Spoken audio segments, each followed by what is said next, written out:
How to kill bugs with soap solution. It can be expensive and harmful to the environment to use bug-killing chemicals from the store. This recipe contains a recipe to kill bugs with an environmentally friendly recipe. This recipe is especially good at killing spiders and mites. Things you will need: 5 tablespoons of soap flakes, 4.5 liters of water. If you do not have soap flakes in your house, then you need to go to the store and buy some. They can be the store brand. They will work just as well as the expensive brands. Get out a pitcher that will hold 4.5 liters of water. If you do not have one that big, then 2 smaller ones will work. Make the water very hot and then pour in the soap flakes.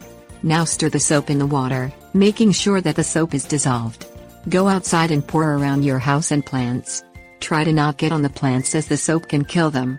Repeat every 3-5 days for at least 2 weeks. Repeat as necessary.